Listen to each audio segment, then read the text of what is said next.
এবার আপনার আমার গুনার পাহাড় 3 দেওয়াল দাঁড়াই গেল। আপনি আমি চাইলেও এটাকে যদি 50 বছর পরিশ্রম করি ভাঙতে লাগবে 50 বছর, এতটুকু হায়াত তো আমাদের কাছে নাই। রব বলে একটা কাজ কর না। মৌলা কি কাজ?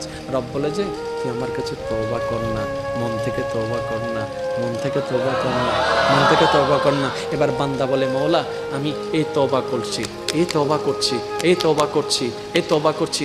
রব বলে যে এটা না তো, এটা না তো, এটা যদি তওবা হয় হাত ছাড়ারা কেমনে তওবা করবে? যাদের হাত নাই তারা তো তওবা করতে পারবে না। বান্দা এটা তওবা নয়। মৌলা তো কি তওবা?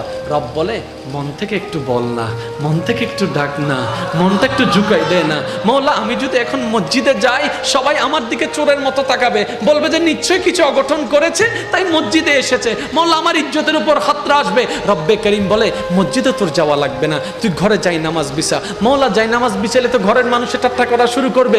বান্দা বলে যে এটাও পারবো না, এটাও পারবো না। রব বলে একটা কাজ কর, কিচ্ছু করা লাগবে না, তুই শুয়ে শুয়ে যদি মন থেকে একবার বলস ও রহমান, ও রহিম, ও গফফার, ও সত্তার, ও খালিক, ও মালিক, তুমি ছাড়া তো আমার কেউ নাই, তুমি তো রহমান, তুমি তো গফফার, তুমি তো সত্তার, তুমি তো মাফ করনেওয়ালা। ও মাওলা আমি ভুল করেছি, অন্যায় করেছি, গুনাহ করেছি, তোমাকে নারাজ করেছি, তোমার জমিনে থেকে তোমার দেওয়া রিজিক খেয়ে তোমার অবাধ্যতা করেছি মওলা, বুঝতে পারি নাই, তুমি মাফ করে দাও, মাফ করে দাও, মাফ করে দাও। রব্বে করিম বলে মন থেকে আওয়াজও করার দরকার নাই, তুই মন থেকে বলতে থাক, আমি রব খুশি হয়ে মাফ করে দিতে রাজি আছি।